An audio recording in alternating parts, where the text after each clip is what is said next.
Hello everyone, and welcome to this video, some Frontier video.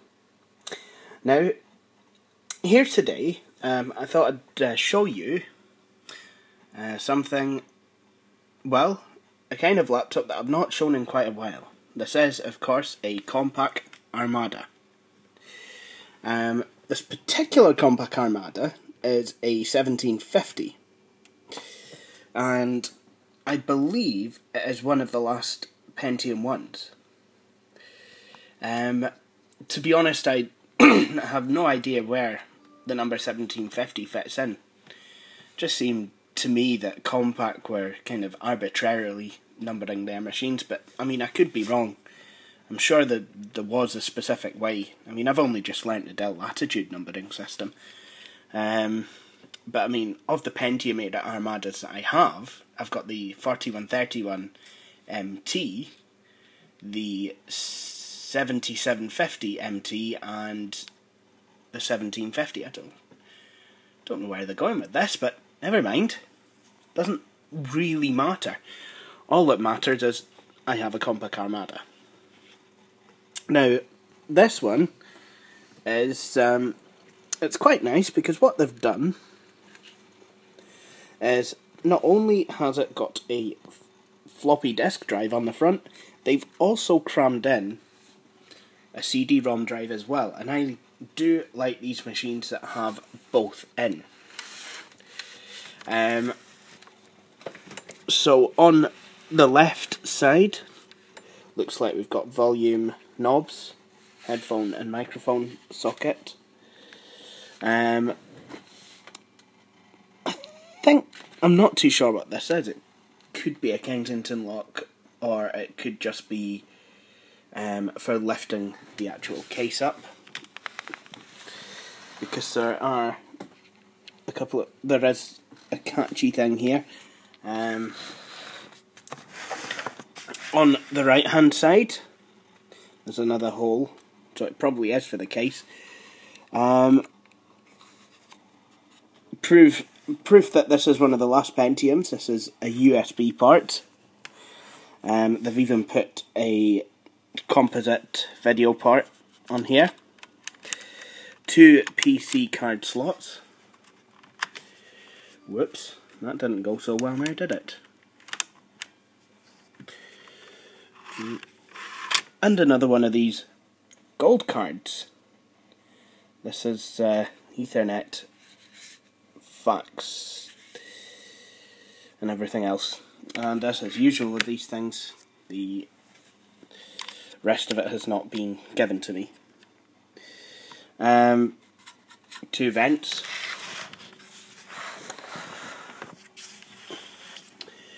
On the back there's more vent action. There's an IEEE 1284 parallel printer part. You have a serial port, RS-232, VGA out. What I believe to be a docking station port, for either a docking station or a port replicator, which I always seem to get with Toshiba laptops, which is good. Like the 7750 MT, the power supply is actually integrated in this laptop. So no power bricks for me, not at least with this machine. It just uses a cloverleaf plug. There we go. And then we have a mouse and keyboard part. So let's flip it around.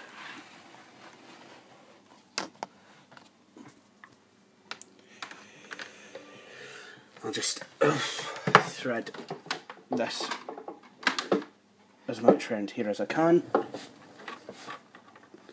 and then marvel at how it's just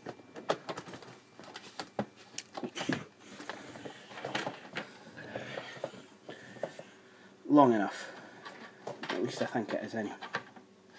Hate when wires get in the way. I really, really do. Okay, so now this machine is actually taking power. And someone's just informed me they love cheese on toast with black pepper, which is actually sounding quite nice. If we open up the screen, we find two stereo speakers. We find the ubiquitous to the Armada range of quick keys, or whatever Compaq like to call them, and the usual choice of power buttons. You've got a power button and then a slider switch. This is a lot more rounded than any of the other ones. It seems that Compaq, this was kind of during the time that Compaq tried to make everything really quite curvy.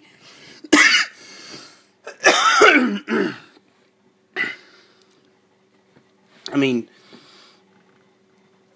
to be honest, in the year 2000, it wouldn't have surprised me if Compaq could have actually released a ball. You know, literally a computer that's shaped like a ball, and said, here you go, it's our new machine. Anyway, let's switch this on. Get a nice wee pop from the speakers. Wow, this is really quite far on.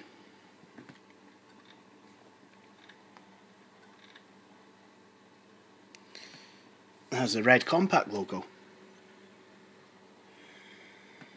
Oh, I do not believe this. My friend Billy Corr is getting one of these from a mutual friend of ours from the old Packard Bell group. I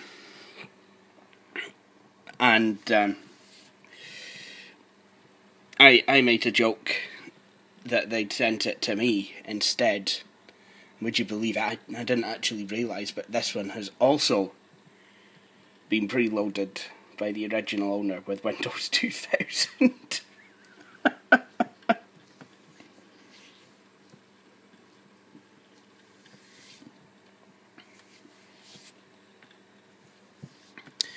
Now, if you're looking for me to tell you the specs of this machine, think again, because I've actually forgotten them all.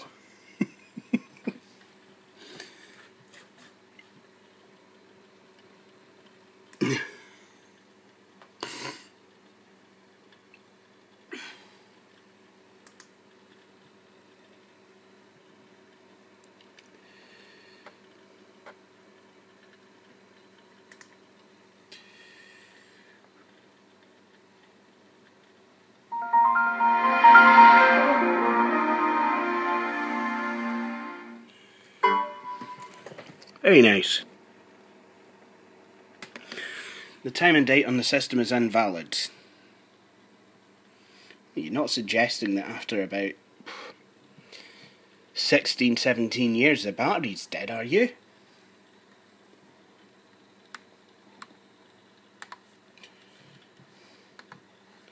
Well, if there's anything I've learnt so far, it's the speakers are really quite good. As is the way with Compaq, it doesn't have JBL branding on them, but I know that in the later Armada models, like the E500 that I have, it did used to use JBL speakers. Wow, I mean, this machine really has been used.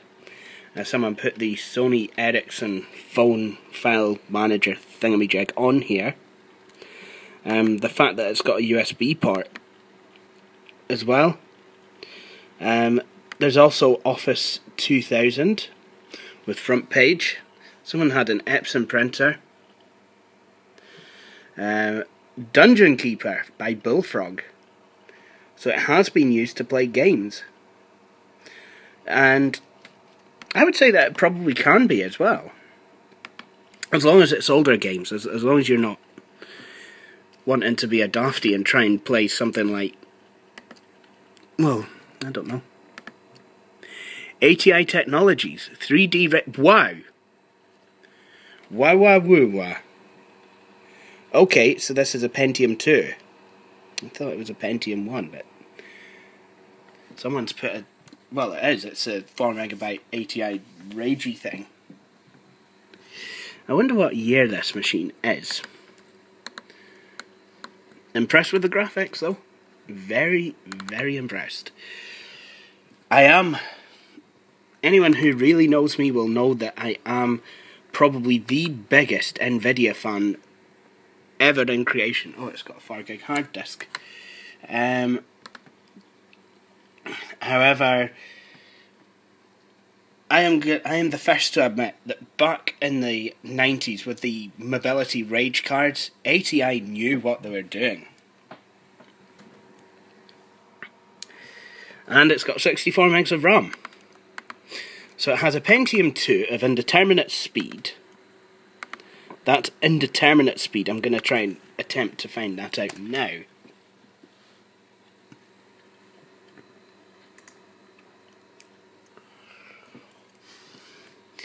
The fact that this has got Windows 2000, it really makes me wonder if my Kentuckian friends really did send me this machine instead of Billy.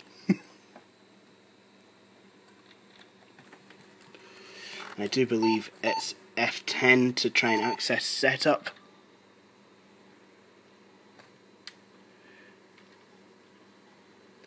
And then be made to look stupid as the machine just basically blindly boots back up. Oh dear.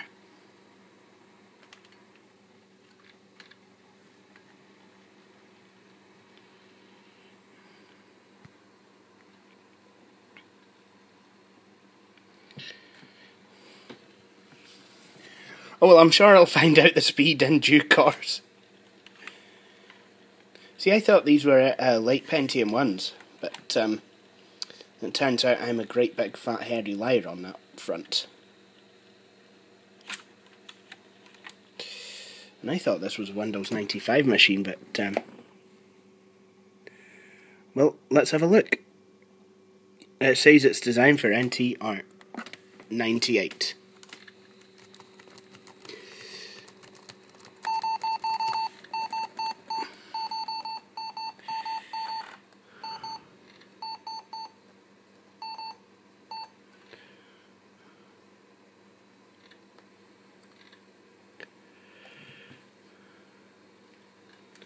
Okay, well, this is obviously not wanting to go into setup. There must be a way to get this into setup, or it might be that it needs a utilities disk. Some of the older Compaqs do. The Armada 4131T and the 7750 MT did actually need